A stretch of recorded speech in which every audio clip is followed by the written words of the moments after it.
Well. Everywhere you look online, you see someone urging you to build a personal brand. Someone in a baseball cap talking about you. I am doing cosplay today with my baseball cap and my mid entry level luxury watch to prove a point. You're getting sick of it, aren't you? Me too. Personal brands become an urgency in all of the digital noise where everybody's urging you to build one. There are many online coaches urging you to build a personal brand.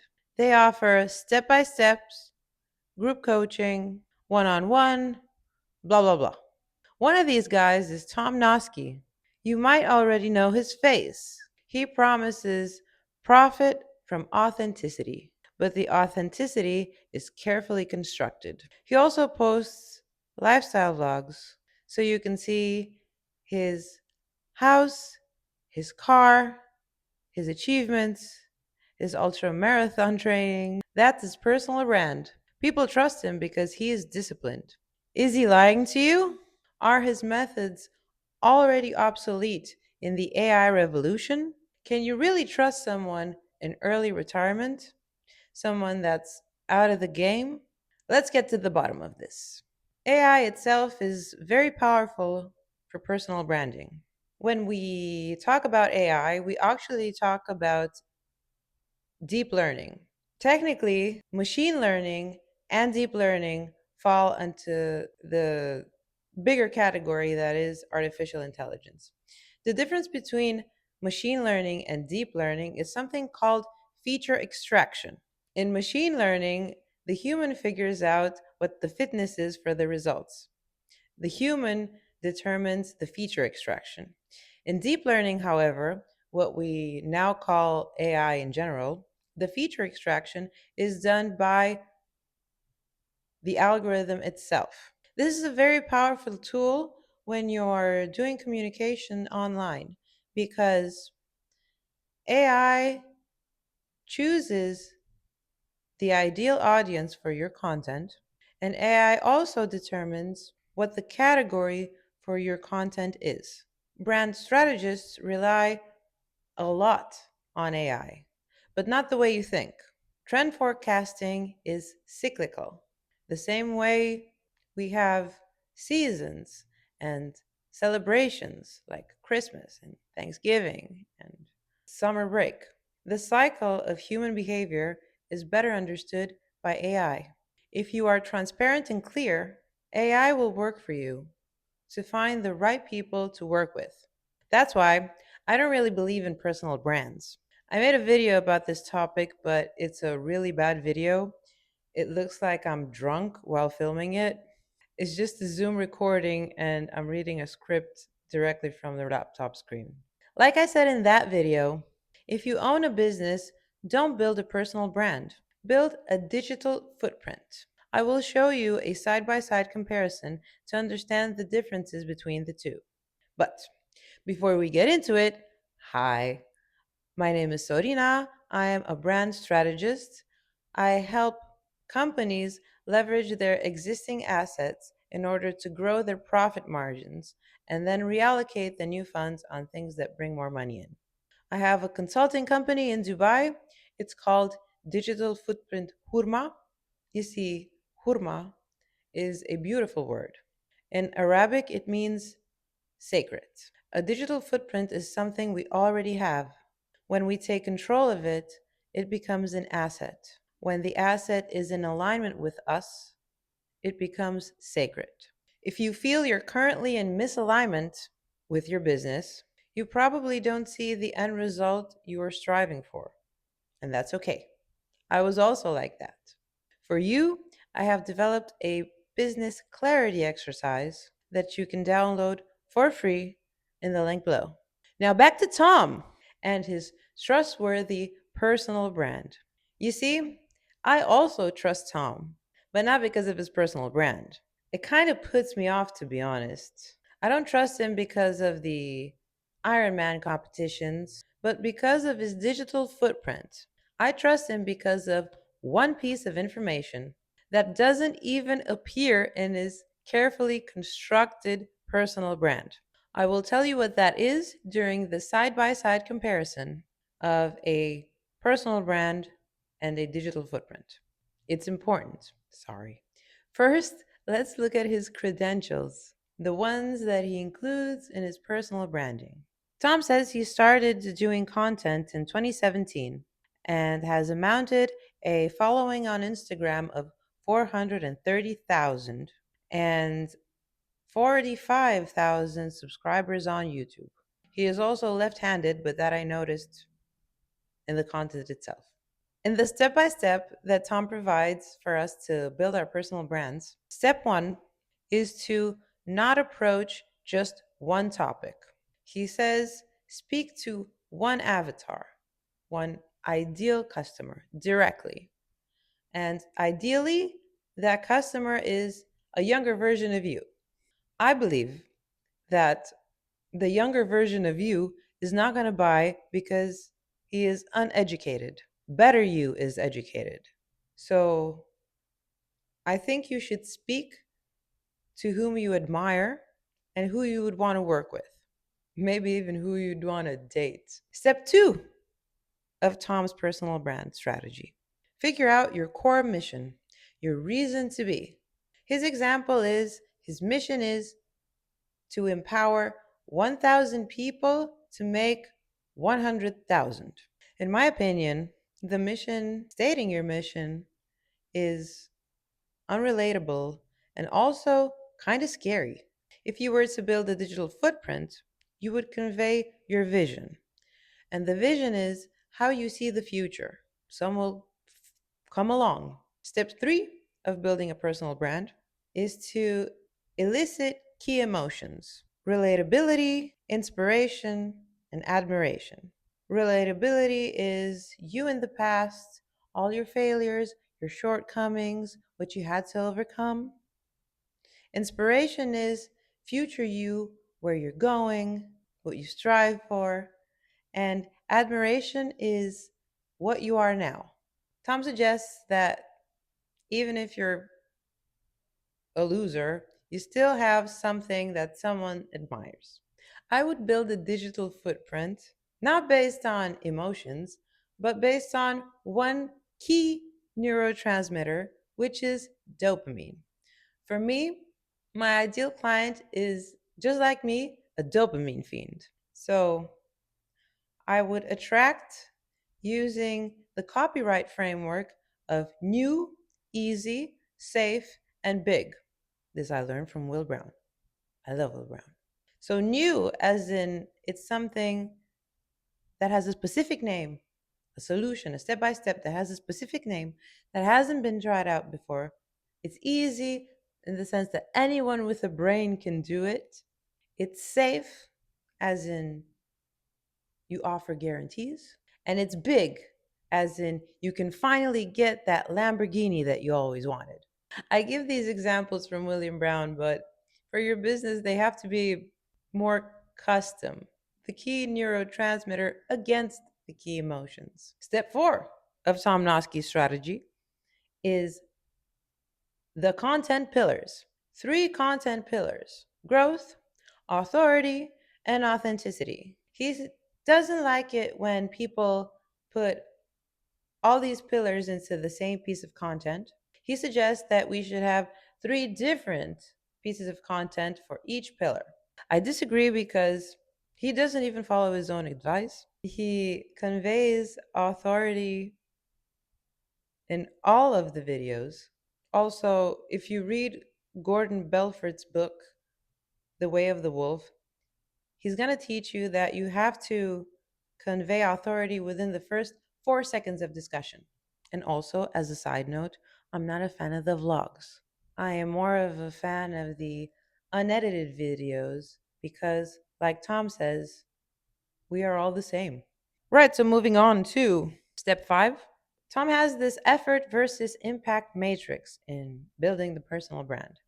So, the stuff you make online has to provide value, be easy to make, and provide some sort of connection so you have like a cult following.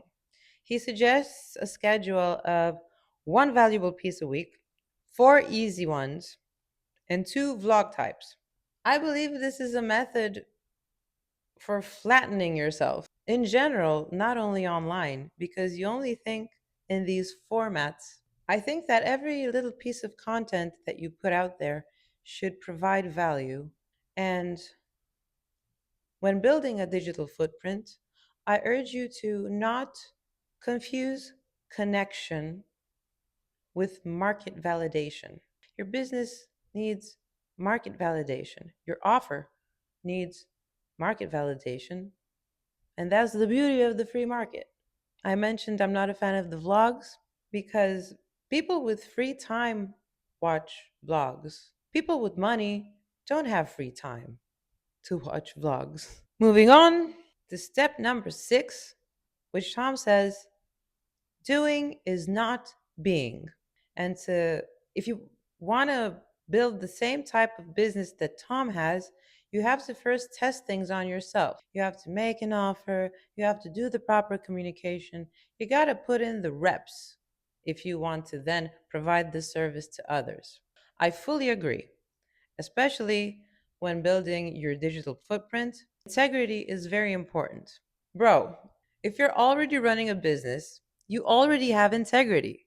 That's why you're here in the first place, because you have no online presence. You're too busy with your business. Moving on. Step number 7, put out long and short form content. Many people mention this statistic that Google came out with, the 7-11-4. People need to watch 7 hours of your content, have 11 touch points or interactions on 4 different platforms. You see, that's an average. An average of numbers does not equal reality. This personal brand building structure is so rigid, and there's so much useless control on your content when in reality, you don't even know where someone's going to come from. That's the value of the digital footprint. I like and trust Tom, not because of his entire personal brand, but from what he said on someone's podcast. Towards the end of the podcast, when they were both already tired, Tom said that for him, the personal brand was important because he was speaking directly to other people passionate about ultra marathons.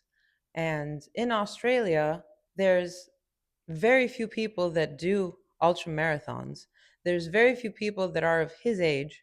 And so there's even more few people out of those few people that are interested in online marketing. So for them, Tom was their favorite person. And that is the true value of a personal brand. It's positioning yourself in places more likely to earn trust easily. I've seen this inconsistency of suggestions, also from Jeremy Haynes. I love the guy to death, but in one of his masterminds, he gives a piece of advice that then gets disproven by him and by one of the participants. The piece of advice, this is completely off topic, but the piece of advice was people need to buy something cheap from you first in order to then buy the high ticket thing. But then he said something about the participants in the mastermind that only bought the mastermind, which was a high ticket thing.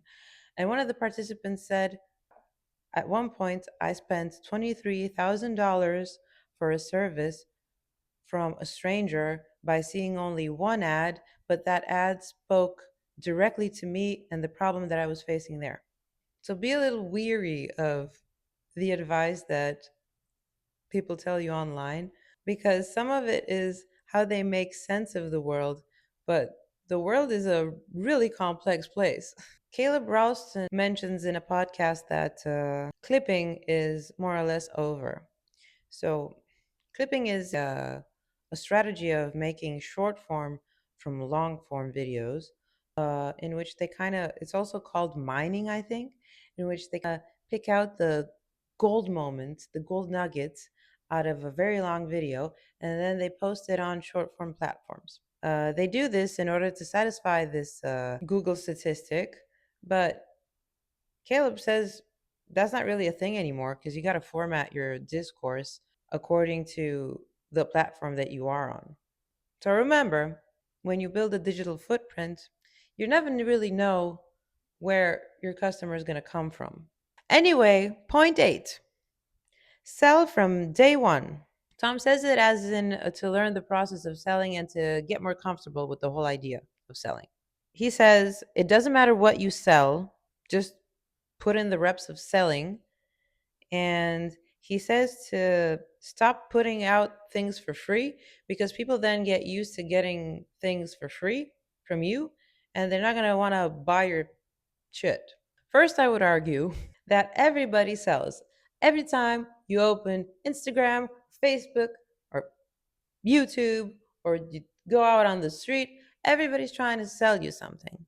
I think you should be more like Harvard, in which people have to go through a vetting process in order to work with you, or dating. You wouldn't just put yourself out there for just anyone, right? I wouldn't. Secondly, I highly disagree with Tom's take on giving out free value. Never in my life have been under a disadvantage for giving out things for free. Eventually, I always get back in return way more than I have given. I suggest your digital footprint should do the same. From my very early experiences with selling, I wrote a book and I sold it to my newsletter subscribers.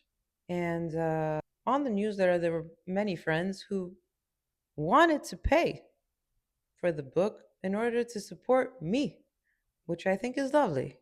Thank you, everybody. And I also have a 14-day program to fix your mindset. And that also has a price tag, but it has it so people would actually do the work. Because indeed, if you give some things out for free, there is this risk that people aren't really going to read it or they're not going to do the work. And so you kind of tie them in with the money. But they got to know what you're selling. They got to know, or imagine at least, the value that you bring. It's okay to give out free value. You'll get it back, I promise. Anyway, step 9, speak well from Tom. He says that you should focus on how you speak, how you convey information, even the speech itself, not saying too many times like maybe I do, and how that is more important than all your video equipment and all your lighting. You should look at the recordings of yourself and you should pick one thing at a time to improve. I fully agree. But in the case of a digital footprint, I believe that you should be less edited because it's more relatable. I love people who are unedited. William Brown sneezes on the camera. Caleb Ralston forgets what he was talking about. AJ goes back and forth on concepts. Even Elon Musk is a terrible public speaker. But first of all, they're relatable. And second of all, and most importantly, they really leave an impression on you. So build a digital footprint, be less edited, leave an impression so we all know that it's not AI generated. Last but not least, number 10, you are the biggest unfair advantage. I think this is meant as encouragement. Indeed, if you have to grow the balls to build a personal brand, someone has to tell you that you are the biggest unfair advantage. But for your business, for building a profitable digital footprint, your business relationships are your biggest unfair advantage. This is one of the less discussed aspects of true leadership. So if you read Henry Kissinger, Leadership, all of the 7 case studies on strategy have some turning points, some really heavy turning points. And the turning points came out fruitful because of the relationships between the leaders discussed in the book. So it's not you that is the unfair advantage, it's your integrity and the trust that you've built over all those years of business activity. If you're into that leadership type thing, you can watch this video with 16 lessons on leadership.